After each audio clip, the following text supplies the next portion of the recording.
দুই পক্ষের সংঘর্ষে নিহত এক, আহত একাধিক। উত্তেজনা কীর্ণাহারের লডাঙ্গা গ্রামে। দুই পক্ষের দীর্ঘদিনের বিবাদের জেরে রক্তক্ষয়ী সংঘর্ষে প্রাণ হারালেন এক ব্যক্তি। ঘটনাটি ঘটেছে শনিবার রাতে কীর্ণাহার থানার লডাঙ্গা গ্রামে। মৃতের নাম শেখ মকসুদ। এই ঘটনায় আরও বেশ কয়েকজন আহত হয়েছেন। আহতদের মধ্যে একজনের অবস্থা আশঙ্কাজনক বলে জানা গেছে। স্থানীয় সূত্রে জানা যায়, প্রায় এক বছর আগে গ্রামের মসজিদে মৌলভী নিয়োগকে কেন্দ্র করে দুই পক্ষের মধ্যে বিরোধের সূত্রপাত হয়। সেই বিবাদের জেরেই শনিবার রাতে ফের উত্তেজনা ছড়ায় এবং তা সংঘর্ষের রূপ নেয়। অভিযোগ, উভয় পক্ষের মধ্যে ব্যাপক মারামারি শুরু হয়, যার ফলে একাধিক ব্যক্তি আহত হন। খবর পেয়ে কীর্ণাহার থানার পুলিশ দ্রুত ঘটনাস্থলে পৌঁছে পরিস্থিতি নিয়ন্ত্রণে আনে। আহতদের উদ্ধার করে হাসপাতালে পাঠানো হলে সেখানে চিকিৎসাধীন অবস্থায় শেখ মকসুদের মৃত্যু হয়। ঘটনায় আহত মকসুদের কাকা শেখ লাল অভিযোগ করে বলেন, শনিবার রাতে লাঠিসোঁটা, ধারালো অস্ত্র এবং আগ্নেয়াস্ত্র নিয়ে গ্রামের শেখ রাবু, শেখ মিরাজ এবং তাদের দলবল তাদের উপর হামলা চালায়। ঘটনার পর এলাকায় উত্তেজনা ছড়িয়ে পড়লেও পুলিশ মোতায়েন করা হয়েছে এবং পরিস্থিতির উপর নজর রাখা হচ্ছে। অভিযোগের ভিত্তিতে পুলিশ ঘটনার তদন্ত শুরু করেছে। তবে অভিযুক্ত পক্ষের প্রতিক্রিয়া এখনো জানা যায়নি। বীরভূমের কীর্ণাহার থেকে কার্তিক ভান্ডারীর রিপোর্ট।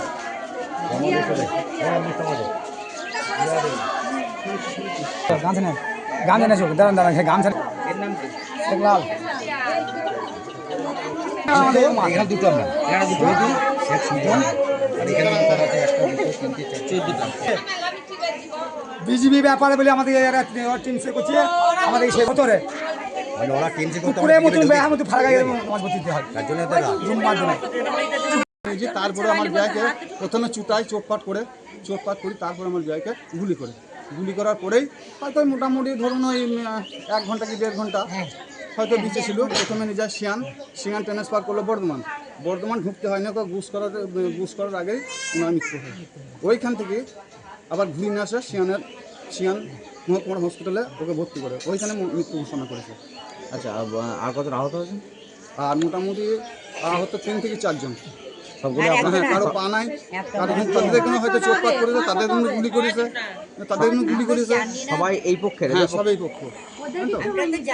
ওই দুষ্কৃতীরা ওরা ওই সব করে ওরা তো সেঁতে গেছে, ওরা তো ছিল না। মানে ঝামেলার মূল সূত্রপাত দীর্ঘদিন আগে মৌলবী রাখা। হ্যাঁ, ওইটাই ফ্যাক্ট। তারপরে তো মনের শত্রু থাকে, ও বলে যে আমি আমার তো মনের শত্রু যে আমি পেলি মারবো। এরা কিন্তু কিছু জানে না, এরা মার কিছু এরা যে মার হবে এরা কিছু জানে না, তো খালি হাতে। আর ওরা সব অগ্নিঅস্ত্র সব তৈরি হয়ে গেছে। আপনার নাম কি? আমার নাম শেখ রমজান। কোথায় বাড়ি? বাড়ির সাঁওতা, থানা নানুর, জেলা বীরভূম। শেখ রমজান। খবর আছে যে কুতুবুর দিনকে ওরা লাঠিকে বেড়ে মাথা ফাটিয়ে দিয়েছে। আচ্ছা, তারপর শুনছি শেখ আজিকে ওরা ঘায়ল করে দিয়েছে। হ্যাঁ, তারপর শুনছি যে মোড়াইকে ঘায়ল করে দিয়েছে। তো তখন আমি ছোটো বললাম, স্যার আপনি তাড়াতাড়ি ব্যবস্থা করুন। দুখানা গাড়ি দিয়ে, দুখানা পুলিশের গাড়ি ছোটো বড় এলো, এসে আমাদেরকে সঙ্গে নিয়ে এলো। তখন দেখছি আমাদের আজি যে যে কলকাতায় গিয়ে ভর্তি হয়েছে, ও রাস্তায় পড়েছিল, ওকে তুলে নিয়ে বাড়িতে আমার নিজের বাড়িতে আনছিলাম। তো ছোটোবাবু বললেন, এক কাজ করো, বাড়িতে ভর্তি হবে না, আমাদের গাড়িতে চাপিয়ে আমরা পৌঁছে দিচ্ছি হসপিটালে। ওই গাড়িতে 4 জন লোক আমাদের ছোটোবাবু পাঠিয়ে দিয়েছিল হসপিটালে নানুকে। নানুর থেকে আমরা ট্রান্সফার করলাম সিএমকে। হ্যাঁ, এইটুকু ঘটনা। আপনার নাম কি? আমার নাম শেখ হারুন। শত্রুপাট আপনার সেই 1 বছর আগে থেকে একটু মসজিদে ঝামেলা আছে, সেটা তো মিটে গিয়েছিল মৌলবীরা এখান থেকে। হ্যাঁ, তো এখন নতুন করে আবার ওরা যে অত রাগ ছিল এটা আমাদের জানা ছিল না, আমরা বুঝতে পারি।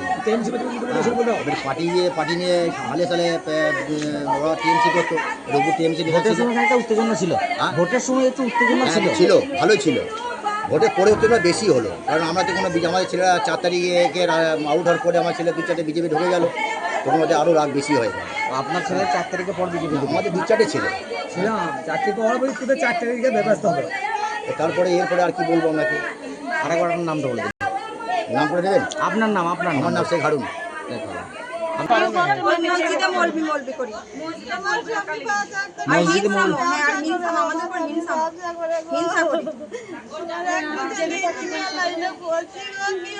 আপনাদের আহত হয়েছে কেউ? হ্যাঁ, আমাদের কজন? আমাদের একজন কলকাতা পিজিতে আছে, আর বাকিরা সব এই সিএম হসপিটালে আছে। মাথা ফাটে দিয়েছে, হাতে পায়ে গুলি লেগেছে। মসজিদে মৌলবী রাখাকে কেন্দ্র করে? মানে ওরা কি চাইছিল? ওরা রাখবে না, ওরা মারামারি করবে। ওরা মৌলবী রাখবে না? না, ওরা অন্য রাখবে বলছে। অন্য মৌলবী রাখবে। আচ্ছা, এখন যিনি মৌলবী আছেন তার বাড়ি কোথায়? মৌলবী নাই। আচ্ছা, রোজা থেকে মলবি নাই। ওরা দেখো, ওরা একজন মৌলবীকে ঠিক করেছে, আপনাদের পক্ষ থেকে আরেকজন? আমরা ঠিক করি কি করে নাই, আমরা ঠিক করেন না। একটাই ছিল হয়নি। ওকে আর রাখবেন ওরা বলছে, তাই তো? তা আমাদের আর কিছু বলে নাই, রাখবো না এমনি থাকতো। আমাদের আমাদের ছেলে নামাজ পড়াইতো, আবার ছেলের বন্ধু নামাজ পড়াইতো। নির্দোষ কোনো ছিল না। আমার কাকা শ্বশুর নির্দোষ, বাড়ি থেকে নিজে মার্ডার করে দিল, তেমনি নিজে।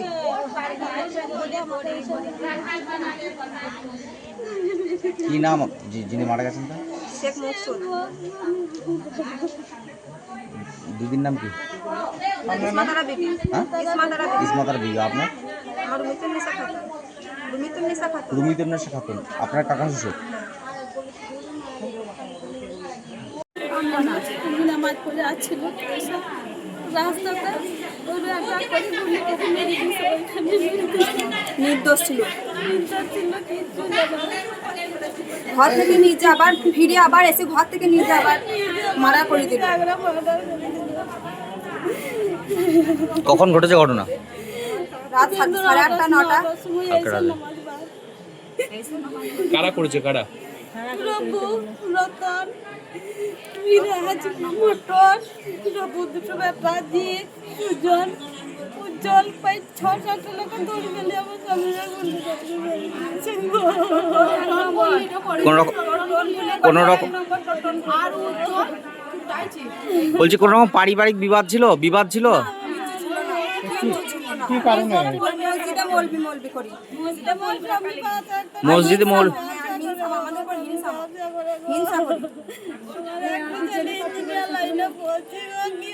আপনাদের আহত হয়েছে কেউ? হ্যাঁ, আমাদের কজন? 4 থেকে 5 জন। আমাদের একজন কলকাতা পিজিতে আছে, আর বাকিরা? বাকিরা সব হাসপাতালে আছে। মাথা ফাটে দিয়েছে, হাতে ই করেছে, পায়ে গুলি লেগেছে। মসজিদে মৌলবী রাখাকে কেন্দ্র করে? মানে ওরা কি চাইছিল? ওরা রাখবে না, ওরা মারামারি করবে ওরা মৌলবী রাখবে না, না, ওরা অন্য রাখবে বলছে। অন্য মৌলবী রাখবে। আচ্ছা, এখন যিনি মৌলবী আছেন তার বাড়ি কোথায়? মৌলবী নাই। আচ্ছা, রোজা থেকে মলবি নাই। ওরা দেখো, ওরা একজন মৌলবীকে ঠিক করেছে, আপনাদের পক্ষ থেকে আরেকজন? আমরা ঠিক করি কি করে নাই, আমরা ঠিক করেন না।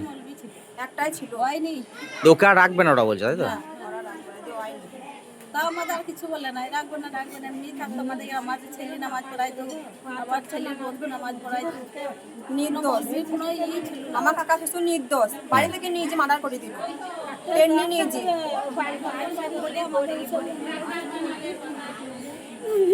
কি নাম যিনি মারা গেছেন তার? শেখ মকসুদ।